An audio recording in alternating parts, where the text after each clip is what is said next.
नया IBN 7 हौसला है। दिल्ली सरकार के अधिकारों के संबंध में जारी अधिसूचना पर दिल्ली हाईकोर्ट की टिप्पणी को लेकर आज सुप्रीम कोर्ट में सुनवाई होगी। गृह मंत्रालय ने इस मामले में सुप्रीम कोर्ट का दरवाजा खटखटाते हुए विशेष अनुमति याचिका दायर की थी। याचिका में केंद्र ने सवाल उठाया है कि केंद्र सरकार की किसी अधिसूचना पर हाईकोर्ट बिना सरकार को जानकारी दिए और उसका पक्ष जाने कैसे आदेश दे सकता है। केंद्र के नोटिफिकेशन के खिलाफ दिल्ली सरकार की याचिका पर हाईकोर्ट में आज सुनवाई होनी है। सरकार ने केंद्र के 21 मई के नोटिफिकेशन को चुनौती दी है। इसके अलावा 2014 की अधिसूचना को भी चुनौती दी गई है। दिल्ली सरकार की दाखिल याचिका में दिल्ली सरकार के अधिकारों और एलजी के दायरे का जिक्र भी है। सरकार ने आरोप लगाया है कि केंद्र सरकार दिल्ली सरकार के कार्यक्षेत्र में अतिक्रमण कर रही है। राजस्थान सरकार और गुर्जरों के बीच आरक्षण को लेकर समझौते के साथ 8 दिनों से जारी गुर्जर आंदोलन खत्म हो गया है। राज्य सरकार गुर्जरों को विशेष पिछड़ा वर्ग में आरक्षण के लिए अलग से बिल लाएगी। राजस्थान सरकार नया बिल विधानसभा में पारित कराने के बाद केंद्र सरकार को नवी अनुसूची में शामिल करने की सिफारिश करेगी। गुर्जर आंदोलन खत्म होने के बाद अब दिल्ली मुंबई रेलवे ट्रैक पर आज से सभी ट्रेनें चल सकेंगी। गुर्जरों ने रात को ही ट्रैक और हाईवे खाली करना शुरू कर दिया था। 8 दिन से चल रहे इस आंदोलन की वजह से करीब 2 लाख लोगों ने अपनी टिकट रद्द करवाए और रेलवे को 100 करोड़ से ज्यादा का नुकसान झेलना पड़ा। छेड़खानी के आरोप में एक रेलवे कर्मचारी को गिरफ्तार किया गया है। आरोप है कि उसने भुवनेश्वर नई दिल्ली एक्सप्रेस में सफर कर रही एक लड़की को जबरन रोका और मोबाइल नंबर उससे मांगा। लड़की जब बाथरूम गई तब केटरिंग स्टाफ ने उसे रोक लिया और मोबाइल नंबर देने पर ही छोड़ा। बताने पर यात्रियों ने उसे पकड़कर ट्रेन सुपरिंटेंडेंट के हवाले कर दिया। तेज गर्मी के चलते देश में सबसे ज्यादा मौत आंध्र प्रदेश में हो रही है। गर्मी और लू के चलते आंध्र में मरने वालों की संख्या गुरुवार को 1300 पार कर गई। आंध्र प्रदेश में पिछले 24 घंटों में 314 लोगों की मौत हुई। प्रकाशम में सबसे ज्यादा 305, गुंटूर में 197 और पूर्वी गोदावरी में 158 लोगों की मौत हुई। देश भर में भीषण गर्मी और लू से अब तक 1826 लोगों की मौत हो चुकी है। हिमाचल प्रदेश जैसे पहाड़ी इलाके में भी तापमान 43.2 डिग्री सेल्सियस तक जा पहुंचा है। आज तापमान 28 डिग्री से 43 डिग्री सेल्सियस के साथ धूल भरी आंधी चलने का अनुमान है। वहीं मौसम विभाग के मुताबिक अगले 2 दिनों तक गर्मी से राहत नहीं मिल पाएगी। प्रियंका गांधी ने एक बार फिर राजनीति में आने से इनकार कर दिया है। कांग्रेस के एक स्थानीय नेता ने प्रियंका से सक्रिय राजनीति में आने के लिए कहा तो प्रियंका ने नकारते हुए कहा कि हमें यहीं रहने दो, वहां क्यों भेज रहे हो। कांग्रेस उपाध्यक्ष राहुल गांधी ने बीजेपी और प्रधानमंत्री नरेंद्र मोदी के साथ संघ पर जमकर हमला बोला और कहा कि मेक इन इंडिया से कुछ नहीं होने वाला। राहुल गांधी ने पीएम मोदी पर कटाक्ष करते हुए कहा कि पीएम मंगोलिया तक गए लेकिन किसी किसान के यहां नहीं गए। संघ ने राहुल के बयान को उनकी हताशा और अज्ञानता करार दिया। आरएसएस के प्रचार प्रमुख मनमोहन वैद्य ने यह कहा कि हर वर्ग में आरएसएस की लोकप्रियता बढ़ी है। गृह मंत्री राजनाथ सिंह ने राहुल पर पलटवार करते हुए कहा कि पीएम विदेश छुट्टी मनाने नहीं जाते लेकिन राहुल गांधी कहां गए ये तो किसी को पता ही नहीं चलता है। राहुल गांधी की पीएम मोदी पर टिप्पणी पर बीजेपी नेता सुधांशु त्रिवेदी ने चुटकी लेते हुए कहा कि राहुल को विदेश घूमने के बजाय मनमोहन सिंह से अर्थशास्त्र सीखना चाहिए। केंद्र और दिल्ली सरकार के विवादों के बीच उपराज्यपाल नजीब जंग गुरुवार को नॉर्थ ब्लॉक जाकर गृह सचिव एलसी गोयल से मिले। माना यह जा रहा है कि इस मुलाकात में दिल्ली के मौजूदा हालात पर चर्चा हुई। बिहार के पूर्व मुख्यमंत्री जीतन राम मांझी ने प्रधानमंत्री नरेंद्र मोदी से मुलाकात के बाद जनता पार्टी में विलय की उम्मीदों को पूरी तरह से नकार दिया है। जीतन राम मांझी ने कहा कि उनकी मुलाकात की एकमात्र वजह बिहार में किसानों की खराब होती स्थिति है। केंद्रीय मंत्री उमा भारती ने पार्टी लाइन से अलग बयान दिया। पत्रकारों से बात करते हुए उमा ये कह दें कि बीजेपी के समर्थन से नीतीश कुमार बिहार के मुख्यमंत्री बनेंगे या फिर बीजेपी सरकार बनाएगी। 1 रैंक 1 पेंशन की मांग पर घोषणाएं तो हुई लेकिन अमल नहीं। इससे नाराज 1971 युद्ध के हीरो पूर्व सैनिक विंग कमांडर सुरेश कार्णिक ने रक्षा मंत्री मनोहर पर्रिकर के कार्यक्रम में ही जाने से इनकार कर दिया।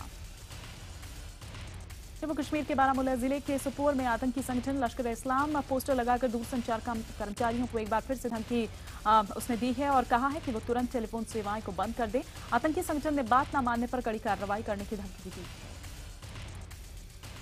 सुपोर में कुछ दिनों में हुए हमलों पर कश्मीर के अलगाववादी नेता यासिन मलिक ने कहा कि अगर आतंकी हमले नहीं कर रहा तो फिर कौन कर रहा है। यासिन मलिक ने हत्याओं के पीछे सेना का हाथ होने की आशंका जताते हुए हिजबुल मुजाहिदीन के चीफ से कहा है कि वो मोबाइल टावर मालिकों पर हो रहे हमलों के बारे में पता लगाएं। कांग्रेस अध्यक्ष सोनिया गांधी ने अपने संसदीय क्षेत्र रायबरेली का दौरा किया और यूपी सरकार के वक्त शुरू की गई योजनाओं का हाल जाना। उनकी बेटी प्रियंका वाड्रा भी उनके साथ थी। असम के सोनितपुर में 6 साल के मासूम बच्चे की बलि दिए जाने का सनसनीखेज मामला सामने आया है। जब स्थानीय लोगों को यह पता चला तो उन्होंने बच्चे की बलि देने वाले पुजारी को भी पीट कर मार डाला। बॉलीवुड एक्ट्रेस और मॉडल पूजा मिश्रा और श्रुति गुप्ता पर महिला पुलिस कांस्टेबल के साथ बदसलूकी और हाथापाई के बाद केस दर्ज कर लिया गया है। पूजा और श्रुति का आरोप है कि रात को घर जाते वक्त ऑडी में बैठे 2 युवकों ने उन पर घटिया कमेंट्स किए। इसी दौरान आई जो पीसीआर है उसको देखकर दोनों युवक भाग गए। एक्ट्रेस का आरोप है कि पुलिस ने जानबूझकर आरोपियों को वहां से भागने दिया। वहीं पुलिस के मुताबिक लड़के थाने लाए गए, लेकिन एक्ट्रेस ने पहचानने से इनकार कर दिया। पुलिस के मुताबिक एक्ट्रेस ने थाने में जमकर हंगामा किया और महिला कांस्टेबल के बाल खींचे, मारपिटाई की। वहीं पूजा ने पुलिस पर मामला दबाने का आरोप लगाया। हरिद्वार खाद्य सुरक्षा विभाग ने फिल्म अदाकारा माधुरी दीक्षित नेने को नेस्ले के आटा मैगी को हेल्दी बताने पर नोटिस भेजकर 15 दिनों के भीतर जवाब मांगा है। नोटिस में यह पूछा गया है कि विज्ञापन में मैगी खाने से स्वास्थ्य के दावे का उन्होंने आखिर किस आधार पर इस दावे को किया और क्या वो खुद मैगी का इस्तेमाल करती हैं? अगर नहीं करती हैं तो फिर इस तरह का विज्ञापन क्यों? जयपुर में पुलिस ने बड़ी कार्रवाई करते हुए एक शातिर महिला ठग को गिरफ्तार किया है। 26 साल की यह महिला 5 जिलों में वांटेड है। खुद को आईएएस और पिता को आईपीएस ऑफिसर बताकर इसने कईयों को चूना लगाया है। यहां तक कि जब पुलिस ने इसे पकड़ा तो इसने पुलिस को भी धमकी दे डाली। महिला पर राजस्थान में हाई प्रोफाइल लोगों से पैसे ऐंठने, उनकी गाड़ियां लेकर रफू चक्कर हो जाने का आरोप लगा है। दिल्ली की रहने वाली ये युवती कई नामों का इस्तेमाल करती थी। सोशल साइट्स पर ठग महिला ने खुद को आईएएस बताया हुआ था। प्रीमियम ट्रेन सर्विस को रेलवे जल्द ही सुविधा के नाम से दोबारा लॉन्च करने की तैयारी में है। जुलाई से कुछ बदलावों के साथ इसे शुरू किया जाएगा। रेलवे ने 50 से ज्यादा premium train dynamic fair system के आधार पर बड़े शहरों को जोड़ने के लिए चलाई थी। ये एयरलाइन बुकिंग मॉडल पर काम करते हैं और इसमें शुरुआती किराया तत्काल टिकटों के किराए के बराबर होता है। लेकिन जैसे जैसे सीट की संख्या कम होती जाती है और रवाना होने की तारीख नजदीक आती जाती है, किराया बढ़ता जाता है। हैदराबाद में ईटीवी नेटवर्क की ओर से पुलिस और पत्रकारों के रिश्ते को लेकर कार्यशाला आयोजित की गई। ईटीवी न्यूज नेटवर्क के हेड जगदीश चंद्रा ने कार्यशाला में पत्रकारों को वक्त के साथ ज्यादा सावधान रहने की नसीहत दी। जगदीश चंद्रा ने इस कार्यशाला को पुलिस और मीडिया के संबंधों में सुधार की दिशा में एक अहम कदम करार दिया। सीतामढ़ी की अमृता और रूबी ने यह साबित किया है कि हौसला है तो जीत है। पटना के एक एनजीओ की मदद से पढ़ाई कर रही दोनों बहनें अपने घर से भागकर यहां पहुंची। दोनों बहनों को उनके माता पिता ने 2 साल तक घर में ही इसलिए कैद कर दिया था क्योंकि वो पढ़ना चाहती थी। अब पढ़ लिखकर अमृता फुटबॉल खिलाड़ी बनना चाहती हैं और रूबी कराटे चैंपियन। लखनऊ में एक व्यापारी के गायब हुए लगभग उसे 1 महीना बीत चुका है, लेकिन परिवार वालों की लाख कोशिशों के बावजूद पुलिस ने अब तक कोई मामला दर्ज नहीं किया है। अमितोष पहले अपनी प्रेमिका नीतू के साथ गायब हुआ था। उसके बाद जो उसकी पत्नी है मानसी, उसके मुताबिक नीतू ने उससे लाखों रुपए की ठगी की है और अब उसी ने अमितोष को गायब कर दिया है। वहीं पुलिस कोई मदद नहीं कर रही।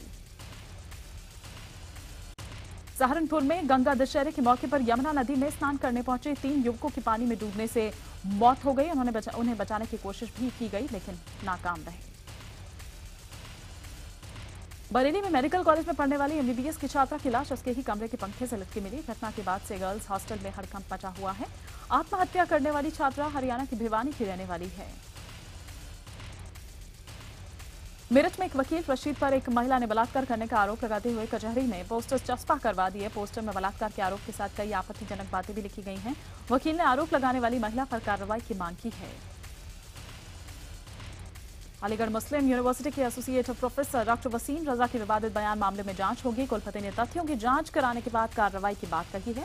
डॉक्टर वसीम रजा पर मदरसों के बारे में विवादास्पद टिप्पणी करने का आरोप लगा है। फतेहपुर में भूमाफियाओं पर जमीन हड़पने के लिए किसान की हत्या करने का आरोप लगा है। आरोप है कि उन्होंने किसान राम प्रसाद की हत्या कर शव सड़क किनारे फेंक दिया। परिवार के मुताबिक राम प्रसाद के पास हाईवे किनारे करोड़ों की कीमत के खेत थे। आरोपी श्रवण कुमार ने बहला फुसलाकर जमीन का बैनामा करवा लिया और पैसे मांगने पर किसान की हत्या कर दी। उत्तर प्रदेश के सुल्तानपुर के जिला अस्पताल में हड़कंप मच गया। जनरल वार्ड में एक के बाद एक 2 महिलाओं की मौत के बाद उनके परिवार वालों ने अस्पताल पर लापरवाही का आरोप लगाते हुए वहां पर जमकर बवाल काटा। अस्पताल कर्मियों ने शोक में डूबे परिवार को समझाने के बजाय उन्हें ही पीटना शुरू कर दिया। उत्तराखंड के राज्य सूचना आयोग ने टिहरी के राजकीय इंटर कॉलेज के प्रिंसिपल पर 25,000 रुपए का जुर्माना लगाया है। उन पर एक आरटीआई कार्यकर्ता को गुमराह करने का आरोप है। ऋषिकेश के देवेंद्र ने एक सूचना मांगी थी। आयोग के निर्देश के बावजूद सूचना देने में आनाकानी की गई और उन्हें गुमराह किया गया। इंदौर में सड़क पर हुआ मामूली विवाद ने मारपीट का रूप अख्तियार कर लिया। मारपीट आधा घंटा तक चलती रही, जिससे सड़क पर तमाशा खड़ा हो गया। लोगों की कोशिश पर विवाद को सुलझाया गया। विवाद तब शुरू हुआ जब एक ऑटो चालक से एक बाइक सवार को हल्की टक्कर लग गई। खास बात यह है कि आधे घंटे तक लात घुसे चलाते रहे, लेकिन पुलिस लापता रही। बारा मेडिकल वेस्ट मामले में बनी कमेटी ने अपनी रिपोर्ट एनजीटी को सौंप दी, जिस पर एनजीटी ने भोपाल के एम्स सहित 6 अस्पतालों को नोटिस जारी कर दिया है। एनजीटी की 4 सदस्यीय टीम ने 11 अस्पतालों का निरीक्षण किया था, जिसमें से 6 को मानकों पर खरा नहीं पाया गया। इस पर एनजीटी ने शोकॉज नोटिस जारी कर दिया है। मध्य प्रदेश के इटारसी में पठानकोट एक्सप्रेस के यात्रियों ने जमकर हंगामा किया। दरअसल यात्री झांसी से चलने के तुरंत बाद खराब हुए 3 कोच के एसी को ठीक कराए जाने की मांग कर रहे थे। आश्वासन मिलने पर ट्रेन को चलने दिया गया, लेकिन इटारसी तक ठीक नहीं होने पर उन्होंने ट्रेन को आगे नहीं बढ़ने दिया। काफी समझाने पर वो माने। इन सब के चलते ट्रेन आधा घंटा लेट हो गई। मध्य प्रदेश के विदिशा के जिला अस्पताल के अस्पताल प्रशासन संवेदनहीनता की हद पार कर गया। बर्न वार्ड में एसी तो दूर, कूलर की भी व्यवस्था नहीं की गई है। भीषण गर्मी में बर्न वार्ड के मरीजों का बुरा हाल है। अस्पताल ने जब कोई व्यवस्था नहीं की तो मजबूरन घर वालों ने बाजार से खरीद कर उनके लिए कूलर की व्यवस्था की। सतना में कार चोरी की वारदात सीसीटीवी में कैद हो गई। चोर पहले रात करीब 4 बजे रेकी कर गए, फिर 20 मिनट बाद आकर कार को लेकर रफू चक्कर हो गए। भिंड में सूरज की तपिश और भीषण गर्मी के चलते लोगों का बुरा हाल है। वहीं नल में पानी नहीं आने और हैंडपंप खराब होने से पानी की कमी ने और ज्यादा हाल बुरा कर दिया है। बिजली डैम से भी गंदा पानी आ रहा है, जो कि पीने के काबिल बिल्कुल नहीं है। डॉक्टर्स के मुताबिक गंदे पानी से पी लिया दस्त, हैजा फैल सकता है, जो कि हालात और बदतर कर देगा। इंदौर के चिड़ियाघर में जानवरों को भीषण गर्मी से बचाने के लिए माकूल इंतजाम किए गए हैं। जानवरों के लिए बाड़े में तालाब, खस की पट्टियां और दूसरे इंतजाम किए गए हैं। चिड़ियाघर के प्रभारी के मुताबिक हर साल चिड़ियाघर में जानवरों के लिए कूलर और शावर की भी व्यवस्था की जाती है। साथ ही उनकी खुराक में भी बदलाव किया जाता है। समाजवादी पार्टी की महिला सभा की नेता निशा सिंह ने शर्मनाक बयान दिया है। उन्होंने कहा कि छेड़छाड़ की घटनाओं के लिए खुद महिलाएं जिम्मेदार हैं, क्योंकि वो सही कपड़े नहीं पहनती। कटिहार में स्वाधार गृह में रह रही 2 महिलाओं को भोजन नहीं दिए जाने के चलते उनकी हालत बेहद खराब हो चुकी है। ये महिलाएं घर से भटककर सुधार गृह पहुंच गई थी, तब से वहीं रह रही थी। पटना के राजस्व और भूमि सुधार विभाग ने तबादले का आदेश पारित किया। उस लिस्ट में एक ऐसे अधिकारी को भी तबादला किया गया जिसकी ज्वाइनिंग डेट भी दे दी गई और इसकी मौत 1 साल पहले ही हो चुकी है। शाहजहांपुर के करा गांव की महिला सरपंच ने पूर्व सरपंच और उसके समर्थकों पर प्रताड़ित करने और जान से मारने की धमकी देने का आरोप लगाया। महिला सरपंच का आरोप है कि चुनाव हार जाने से पूर्व सरपंच हार खाए बैठे हैं, इसलिए वो धमकी दे रहा है और काम करने में रुकावट पैदा कर रहा है।